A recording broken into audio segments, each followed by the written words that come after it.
నమస్కారం. నేను రాయచోటి మాజీ market yard chairman Kolmi Haroon Basha మాట్లాడుతున్నాను.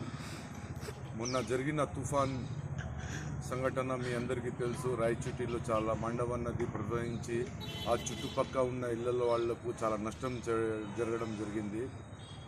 దానికి మా ఎమ్మెల్యే శ్రీకాంత్ రెడ్డి గారు కార్యకర్తలని, నాయకుల్ని ఎలవెల్ల ఫోన్లు చేస్తూ అక్కడ ఉన్న సమస్యలు ప్రజల కాడ పోయి మీరు తెలుసుకొని ప్రజలకు తోడుగా ఉండండి, వాళ్లకు ఎటువంటి సహకారమైనా మీరు తోడుగా ఉండి వాళ్లకు చేయండి అని మమ్మల్ని చెప్పడం జరిగింది. మేము వైఎస్ఆర్సీపీ కార్యకర్తలు అందరూ అక్కడ ఎక్కడ అయితే ఆ మండవ నదితో నష్టం జరిగిందో ఆ ఏరియాలంతా మేము తిరిగి అక్కడ ఉన్న ప్రజలకు మా వైసీపీ తరపున, మా ఎమ్మెల్యే సహకారం, మున్సిపాలిటీ తరపున, పోలీసు వాళ్ళు తరపున, సచివాలయం వాలంటీర్లు వాళ్ళందరూ మేము పోయి వీధుల్లో తిరిగి అక్కడ ఉన్న ప్రజలకు భోజనం అయితే కానీ, మంచినీళ్ళు సౌకర్యం అయితే కానీ, వాళ్ళకు అవసరాలు ఉండే వస్తువులైతే ఏమి మేము ఇంత సహకరించినాము.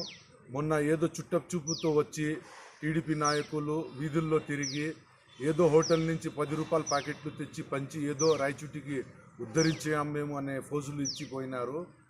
ఒకటి, రాయచోటికి ఎటువంటి కష్టమైన మా నాయకుడు శ్రీకాంత్ రెడ్డి ఆధ్వర్యంలో వైఎస్ఆర్సీపీ సైన్యం ఎప్పుడు వాళ్లకు అండగా ఉంటుందని నేను మీ ద్వారా తెలియజేస్తున్నాను. మీరు ఎవరో చెప్తే వస్తున్నారు, చుట్టం చూపుతో చూసిపోతున్నారు. ఎల్లవేళ మేము ప్రజల్లో ఉండు, ప్రజల్లో సేవ కోసం మేము ప్రజల్లోనే తిరుగుతూ ప్రజల సమస్యలు అడుక్కొని వాళ్లకు ఎటువంటి సహకారం కావాలన్నా మేము మా ఎమ్మెల్యే గారు ఆదేశాల మేరకు మేమంతా రాయచోటికి ఏం సమస్య వచ్చినా మేము నిలబడి వాళ్లకు ధైర్యం చెప్పే దానికి ముందుంటామని మీకు తెలియజేస్తున్నాము.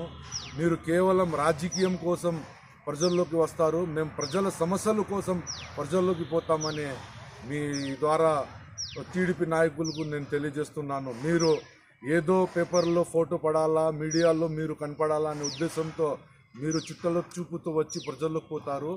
ప్రజల సమస్య ఇంటింటి తిరిగి వాళ్ళ సమస్య ఎటువంటి సమస్య అయినా కానీ వాళ్ళ సమస్య తీర్చేదానికి మా నాయకుడు, మా MLA chief whip Srikanth Reddy గారు ఎప్పుడు ముందంజాలో ఉంటారని మీ అందరికీ తెలియజేస్తున్నాను. నమస్కారం.